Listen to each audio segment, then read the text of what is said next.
안녕하세요. 구루자입니다.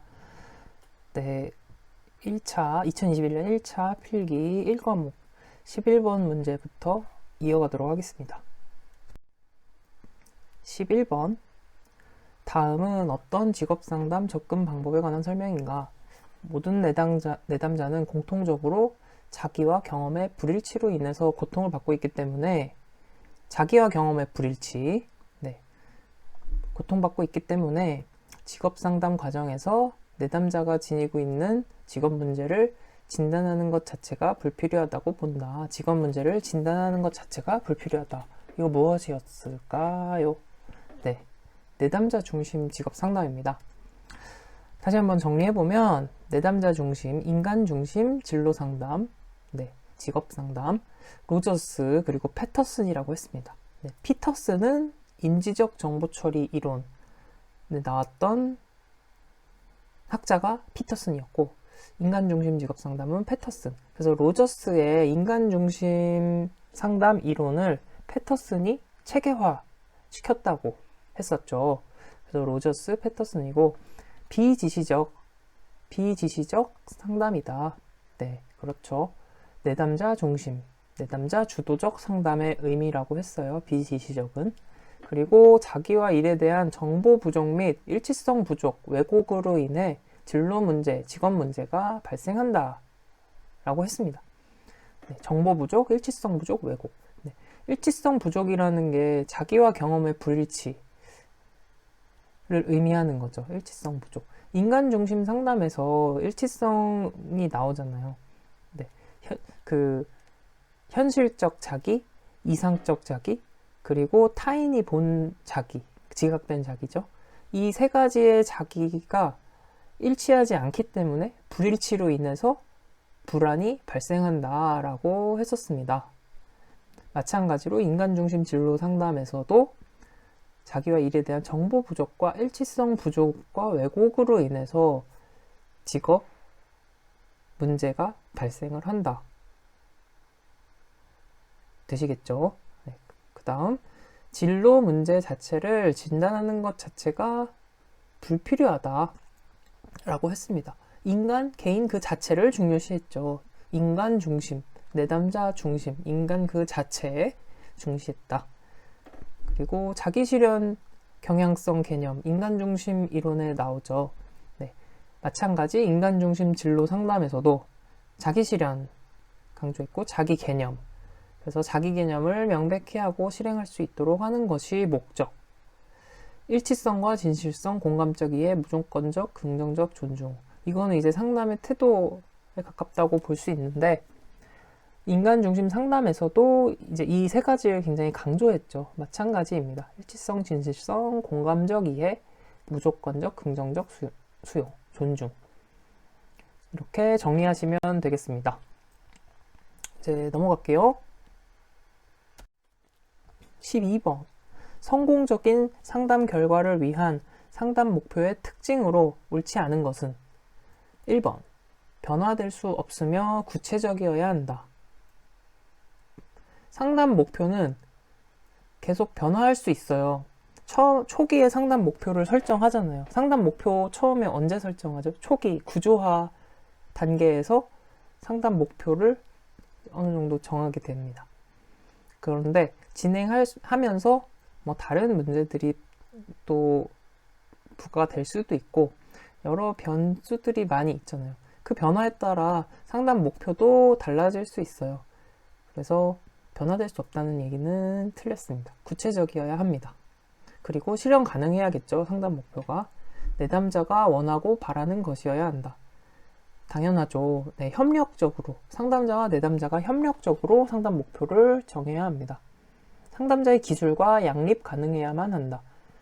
상담자가 활용할 수 있는 기술, 기법에 맞는, 적합한, 거기에 맞춘 상담 목표가 이제 적절하다고 할 수 있겠죠. 그래서 정답은 1번. 13번 넘어갈게요. 자기보고식 가치사정법이 아닌 것은 1번 과거의 선택 회상하기, 2번 존경하는 사람 기술하기, 난관을 극복한 경험 기술하기, 백일목 말하기. 이거는 이제 정답이 3번인데 자기보고식 가치사정법 한번 살펴볼게요. 자기보고식 가치사정. 사정이라는 것은 조사하고 결정한다 라는 의미라고 했습니다. 그래서 가치를 조사하는 방법이라고 생각하시면 되죠. 자기보고식 가치사정.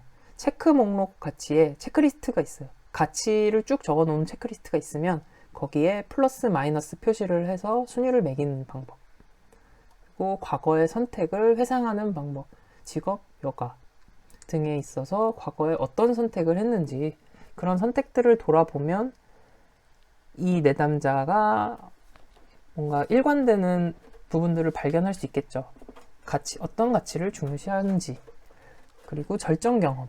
네, 피크 같은 경험이죠. 절정 경험을 조사해 보면 이 사람이 어떤 가치를 추구하면서 이 활동을 했는지 이런 것들이 확인할 수 있고, 자유시간과 금전의 사용계획. 자유시간이나 금전이 주어졌을 경우에 어떻게 사용할 것인지를 보면 이제 우선순위 가치를 알 수 있게 되겠죠. 그리고 개인적 환상을 말하는 거예요. 환상으로서의 백일몽을 말하도록 함으로써 확인할 수도 있고, 존경하는 사람을 기술한다. 이런 것들이 이제 가치를 사정할 수 있는 방법입니다. 그래서 절정 경험, 난관을 극복한 경험이 아니고 절정 경험을 기술하기. 네. 그래서 몇 번 읽어보시면 눈에 자꾸 익을 겁니다. 그래서 난관 극복 경험은 아니다. 피크 경험, 절정 경험이 맞다. 과거 선택 회상, 체크리스트, 자유시간 금전 사용계획, 백일몽, 존경하는 사람. 네, 되셨죠? 넘어가겠습니다. 14번.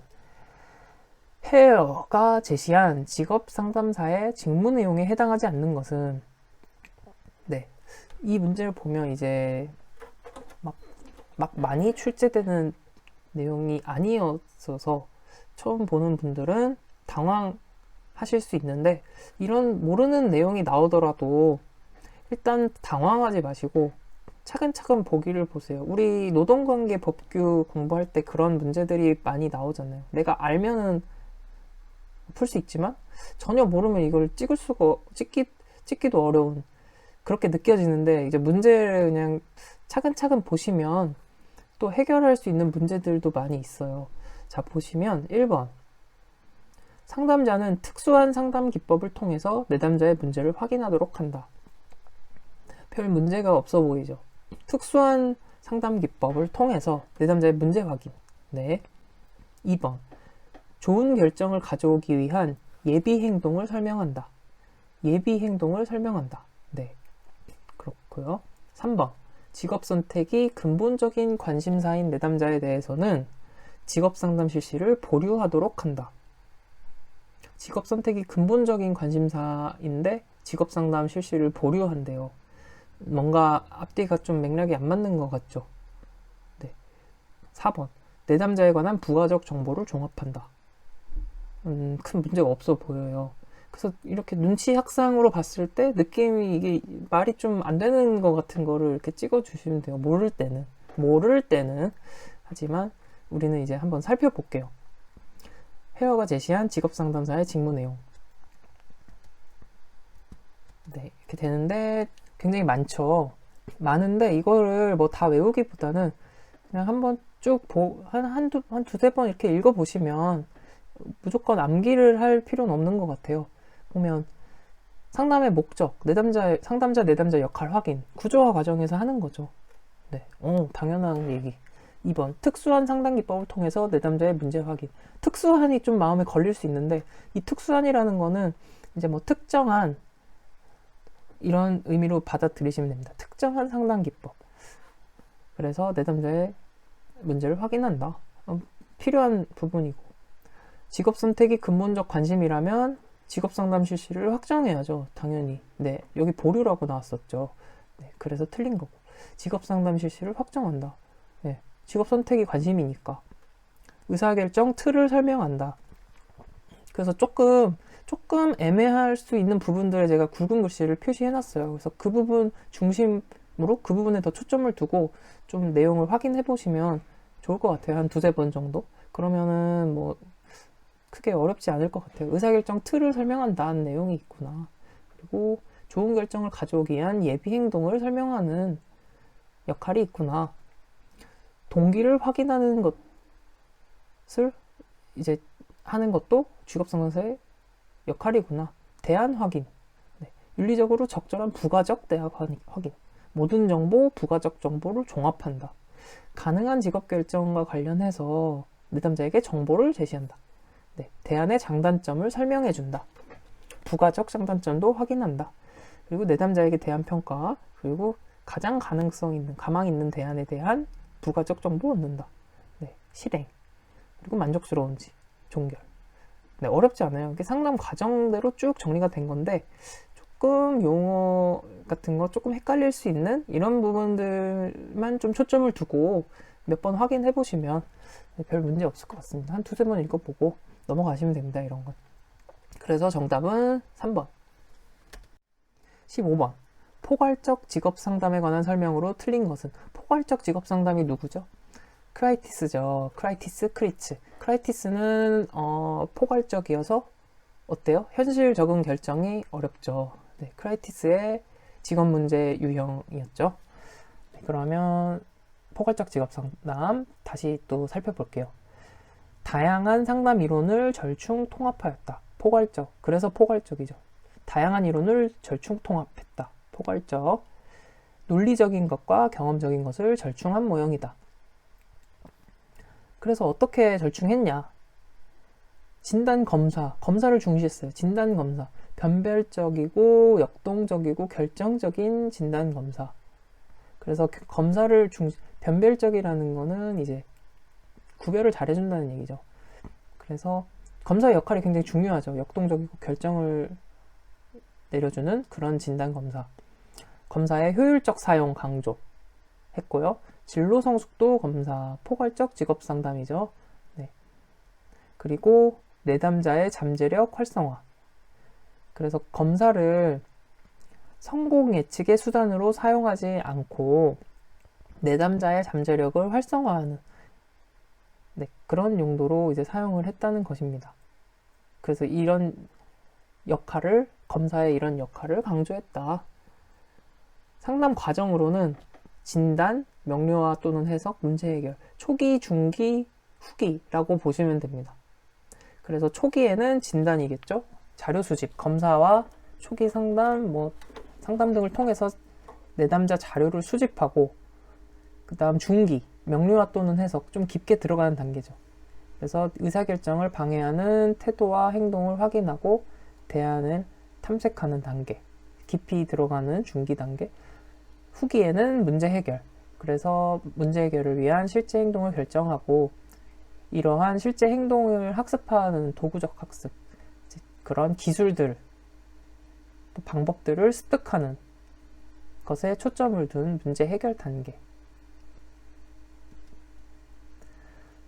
그래서 단계별로 이 진단 초기 단계에서는 어때요? 발달적 접근법과 내담자 중심 접근법이 많이 사용이 된다. 왜요? 처음에는 관계 형성이 중요하잖아요. 네. 깊이 들어가기 전에 초기 단계에 관계 형성이 중요하니까 내담자 중심 접근법, 그리고 발달적 접근법, 개인 그런 자료들을 수집하기 위해 발달 단계에 따른 경험들, 개인 정보들을 수집하기 위해서 발달적 접근법, 내담자 중심 접근법이 많이 사용되고 명료화 또는 해석, 중기 단계라 그랬죠. 중간에는 깊이 들어가기 때문에 정신 역동적 접근법이 많이 활용된다.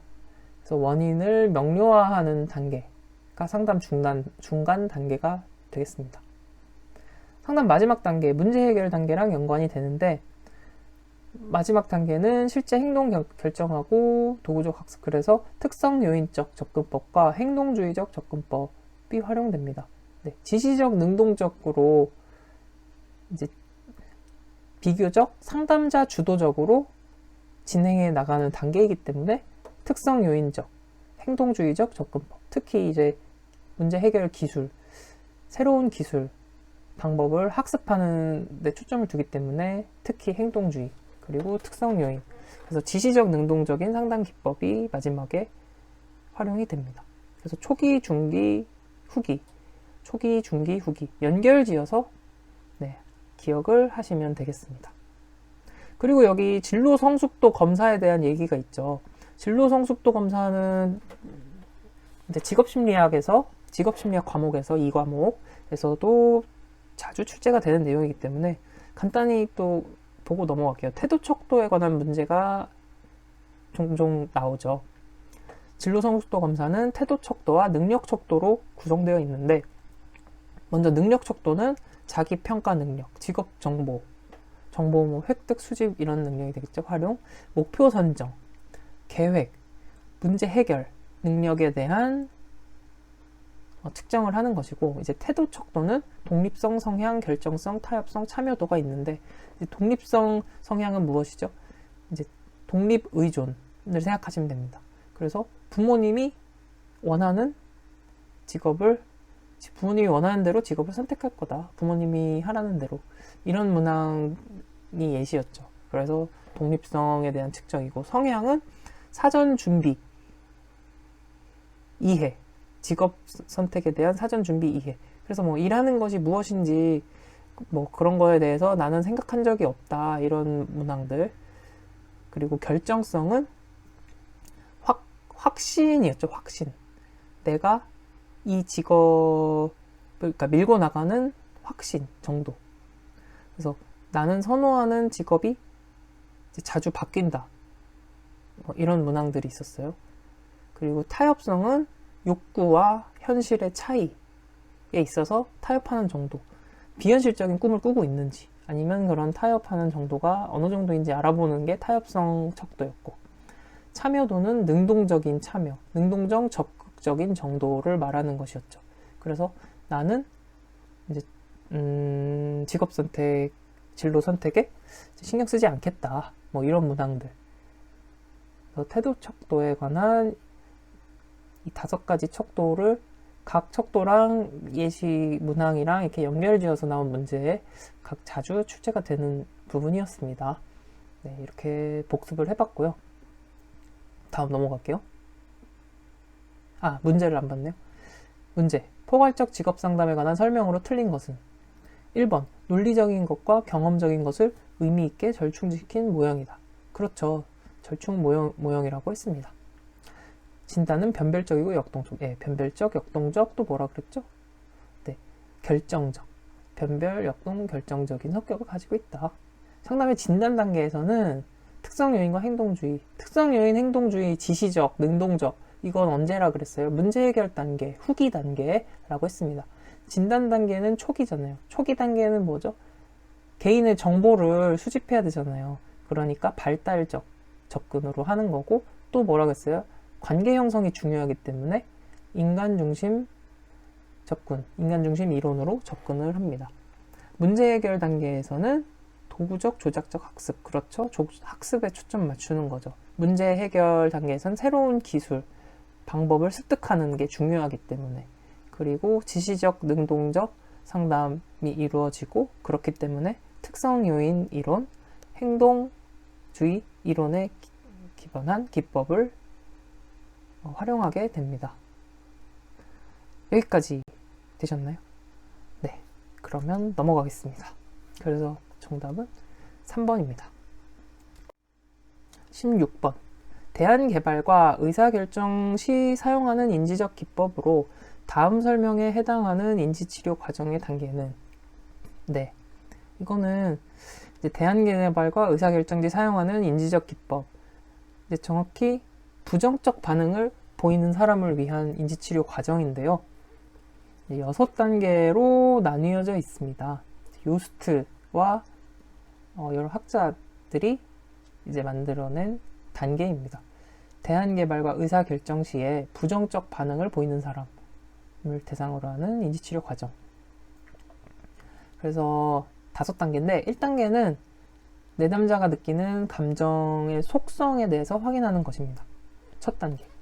그러니까 의사결정 시 부정적 반응을 보일 때 이 감정이 이 부정적 반응의 그런 반응에 대해서 내담자의 감정이 어떤 건지 속성을 확인하는 단계에 내담자가 확인하도록 하는 거죠. 2단계는 이 감정과 연합된 사고, 신념, 태도를 확인하는 겁니다. 네. 감정과 연합된 사고, 신념, 태도를 확인하고 나서는 이 확인한 사고, 신념, 태도를 한두 문장 정도로 요약 정리합니다. 3단계. 그러면 이제 비합리적, 어떻게 보면 인지치료에서 비합리적 신념을 찾아낸 단계가 되겠죠. 네, 비합리적 신념을 요약 정리한 거예요. 이거에 대해서 이제 개입을 하는 거예요. 4단계에서. 내담자로 하여금 현실과 사고를 조사해 보도록 한다.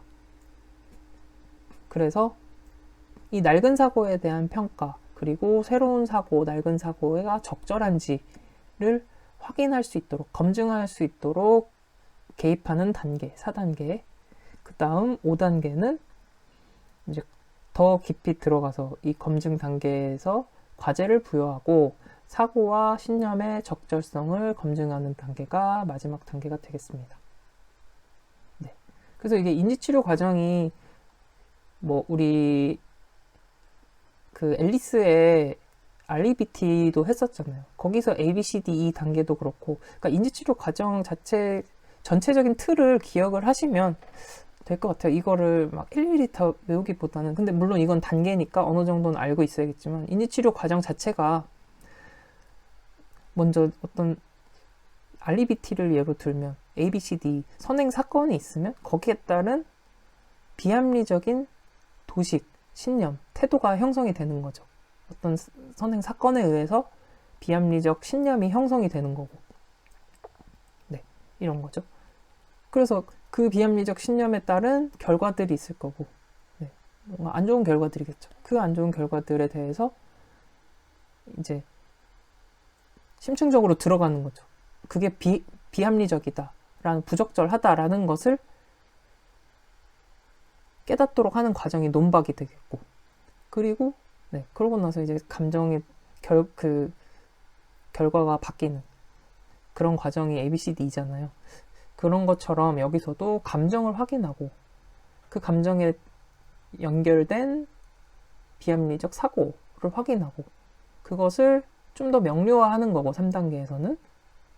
그리고 나서 그게 적절한지 검증을 이제 시작하는 거죠. 여기서 개입을 하면서. 그리고 새로운 생각, 낡은 생각, 그리고 적절한지를 검증하는 단계가 5단계. 이렇게 인지치료 전반적인 과정을 떠올리시면, 네, 이것도 뭐 무조건 외우기보다는 이런 과정으로 진행이 된다라는 것을 이해할 수 있겠죠. 우선 문제에 들어가면 상담자는 두 부분에 개입을 하게 된다. 낡은 사고에 대한 평가이며 낡은 사고, 새로운 사고, 적절성 검증 실험을 해본다. 그래서 개입이 나왔으니까 우선은 이제 4단계가 됩니다. 이 문제의 답은. 그래서 정답은 3번. 네, 적절성 검증한 실험. 그래서 내담자 스스로 다가가도록 유도하는 단계, 개입.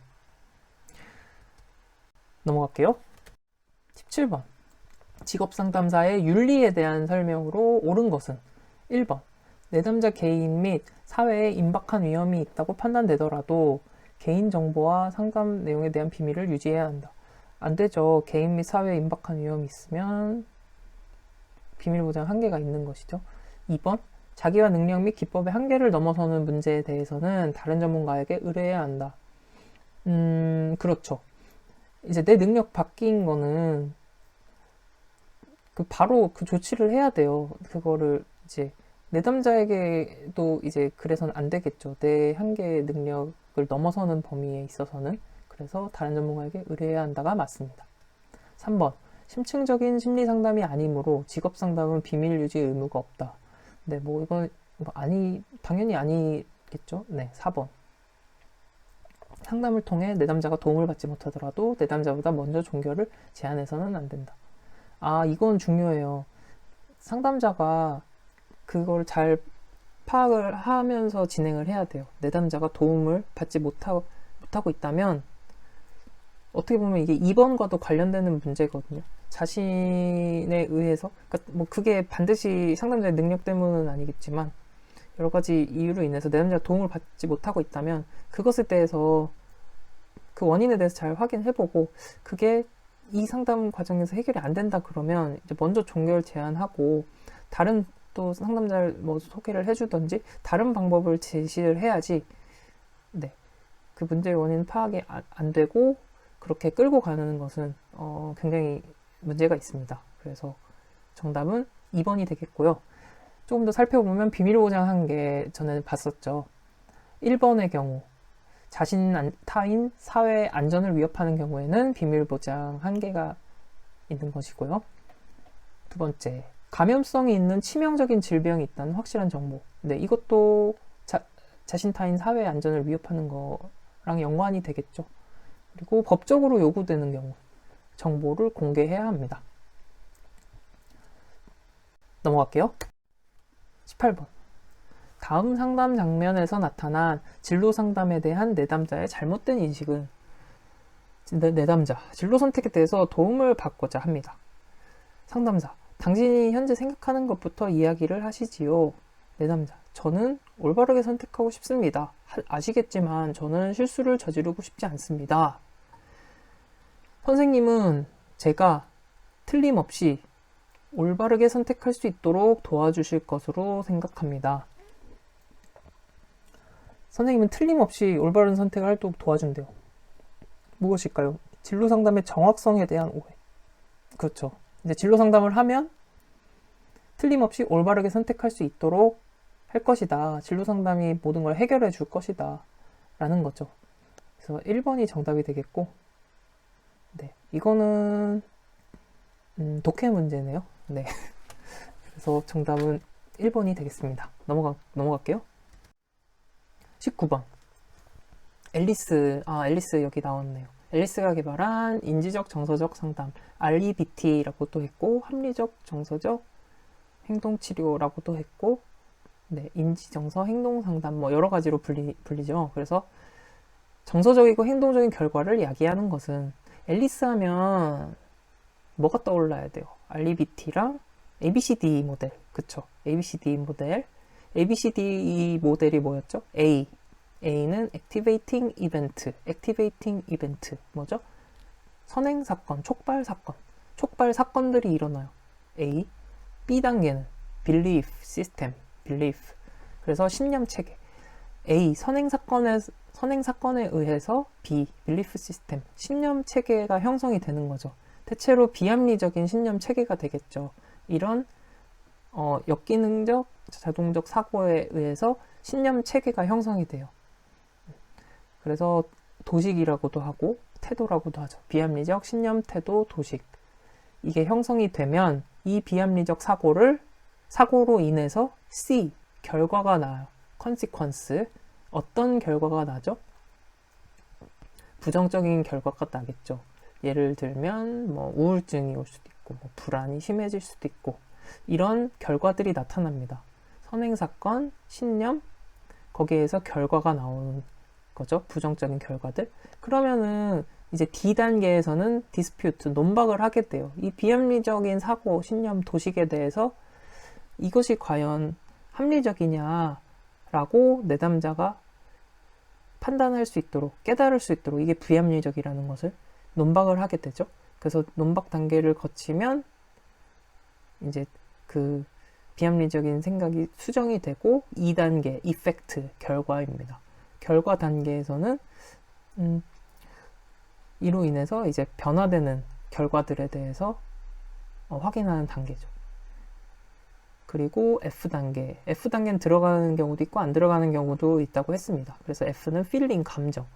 이 바뀐 결과에 대해서 어떻게 느끼는지, 내담자의 감정, 태도에 대해서 확인하는 것이 feeling이었습니다. 그래서 A, B, C, D, E, F 모델이었고, 그렇다면 정서적이고 행동적인 결과, consequence죠. consequence, 결과. 좋은 결과겠어요? 안 좋은 결과겠어요? 네, 부정적인 결과겠죠. 부정적인 결과 야기하는 건 뭐죠? B, belief, 신념 체계, 비합리적 신념 체계, 비합리적 도식. 그래서 정답은 3번이고요.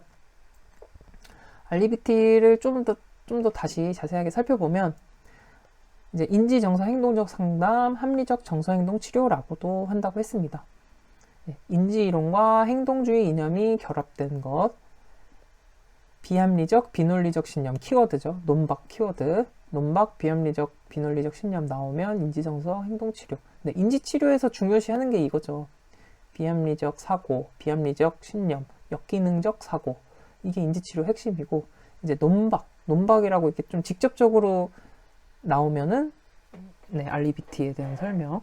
그래서 사고의 변화를 이끌어내는 것이 RBT의 목적이다, 목표. ABCD 모델 말씀드렸습니다. RBT의 정서기법 살펴보면 정서기법도 출제가 됐죠. 인지정서 심상법이 있고 역할연기, 수치공격 연습, 무조건적 수용 등의 기법이 있는데, 그러니까 인지정서 행동의 기법이 다 사용이 되는 거죠.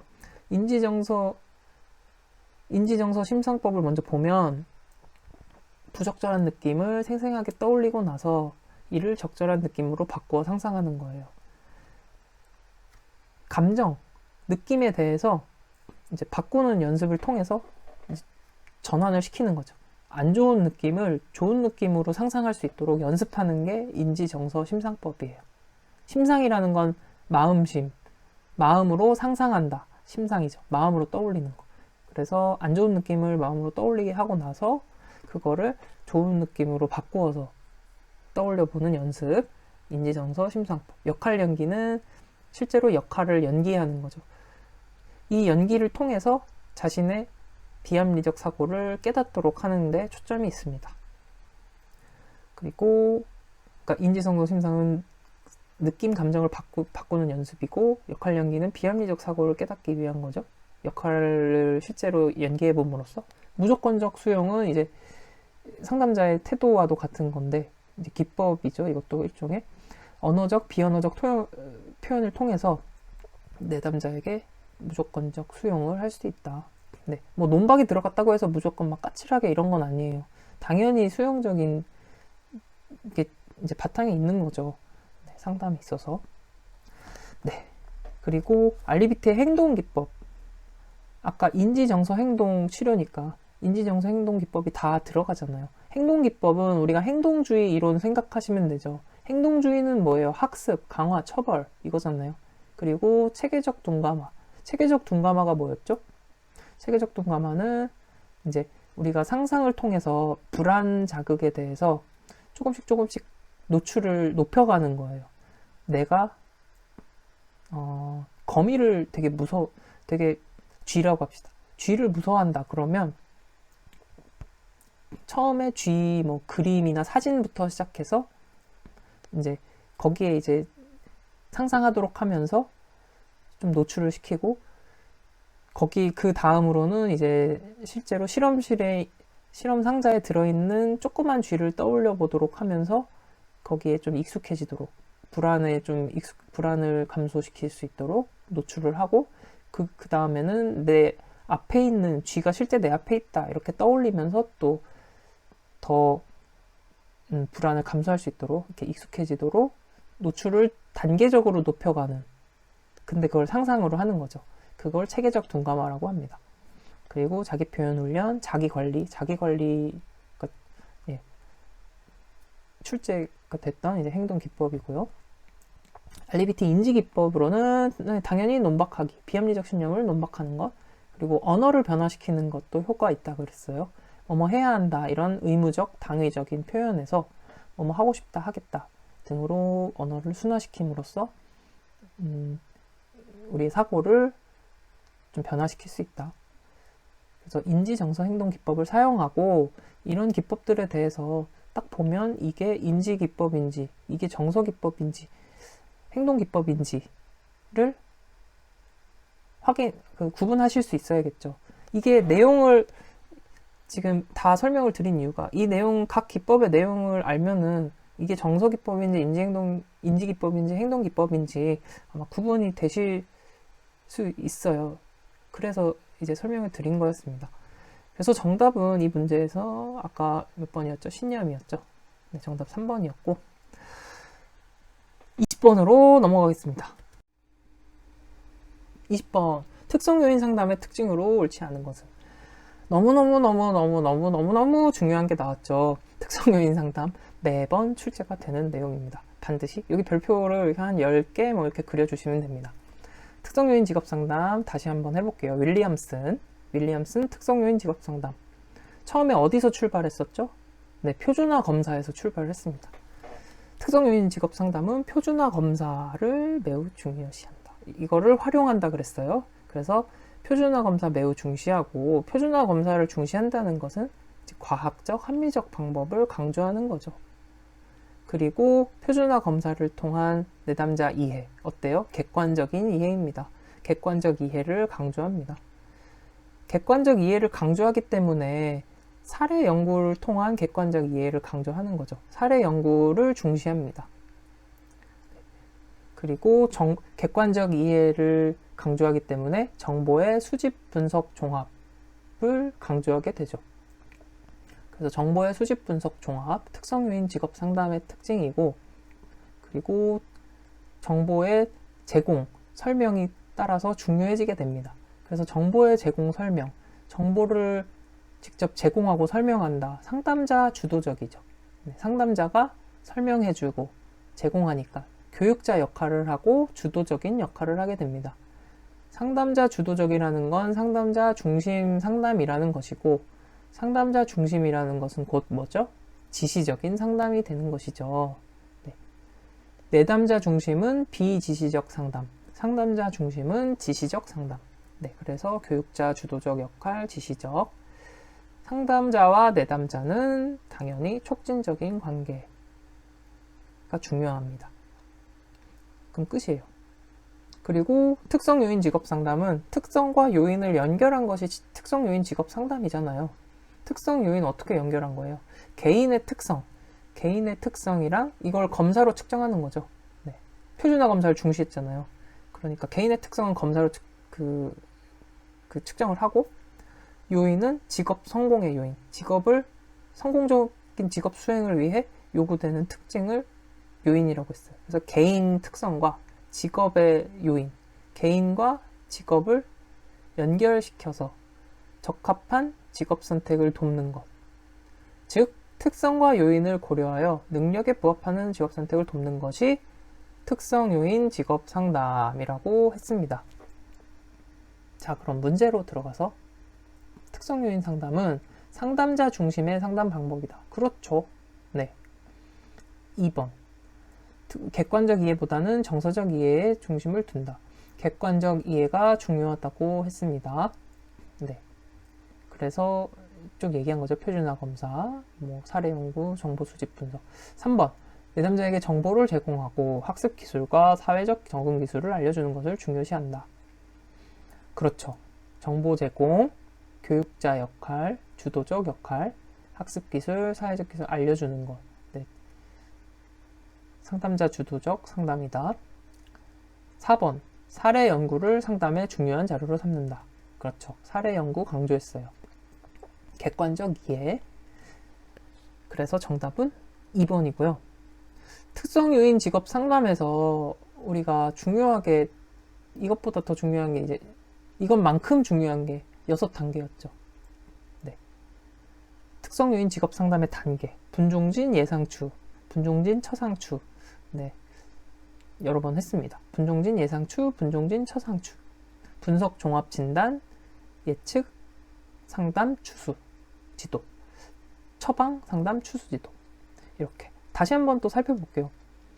정보의 분석, 종합 중시했고, 또 진단 중시했잖아요. 표준화 검사. 그러니까 분석, 종합, 진단. 네. 특성 요인 직업 상담에서 아주 필수적 중요한 단계죠. 네. 자, 분석 보면 내담자 자료 수집, 심리 검사 실시하고 자료 수집하는 게 분석 단계. 종합은 수집된 자료들을 종합하는 거죠. 네. 검사뿐만 아니라 성격, 강점, 약점, 요구, 태도 등 이런 수집 종합하는 단계. 그 다음 진단. 문제 원인과 해결 방법을 검토하는 단계. 진단. 예측. 예후 처방. 예측은 가능한 결과들을 판단하고 대안을 예측하는 단계가 예측이죠. 네, 대안을 예측하는 단계. 처방이라고도 합니다. 상담 실제 이제 상담을 진행하는 거예요. 그래서 내담자와 상담자가 협력적, 능동적으로 상의하는 단계 상담입니다. 상담이 끝나고 나면 이제 여기서 이제 의사결정이 되겠고, 그러고 나서 추수 단계, 추수 지도 단계는 팔로우업이라 그랬죠. AS 개념이 될 수도 있다고 했습니다. 그래서 새로운 문제가 야기될 경우에는 위의 단계를 반복하고 계속적으로 돕는 거. 뭐 그렇지 않더라도 뭐 그 이후에 잘 뭐 진행되고 있는지, 잘 지내고 있는지, 다른 문제는 없는지 이렇게 점검, 확인하는 회기도 이제 추수 지도라고 할 수 있겠습니다. 그래서 분종진 예상추를 기억하라고 했죠. 분종진 예상추, 분종진 처상추, 분석종합진단, 예측, 상담, 추수지도, 처방, 상담, 추수지도. 실기에도 많이 나온 내용이고 필기시험에도 자주 출제가 되는 내용이니까 반드시 기억을 해주시기 바랍니다. 아무래도 그럴 수밖에 없어요. 실제로 특성요인 직업 상담과 유사한 방식으로 이제 이루어지는 경우가 굉장히 많기 때문에 그만큼 중요하다는 얘기겠죠. 네. 그래서 20번까지 정리를 해봤습니다. 정말 고생 많으셨고요. 반드시 복습 잘 하시고, 복습 차근차근 해서 따라오시면 지금쯤 많이 좀 학습이 많은 분량 학습이 되셨을 거라고 생각합니다. 정말 고생 많으셨고요. 좀 힘들지만 이제 조금 더 힘내셔서, 네. 저도 이제 매번 좀 더 열심히, 좀 더 어떻게 하면 좀 더 쉽게 할 수 있을지 준비하면서 더 좀 고민을 해보도록 하겠습니다. 혹시 제 강의가 도움이 되셨다면 네, 구독과 좋아요 눌러주시면 저도 정말 힘이 될 것 같습니다. 정말 고생 많으셨고요. 네, 다음 2과목으로 돌아오겠습니다. 그럼 이만 감사합니다.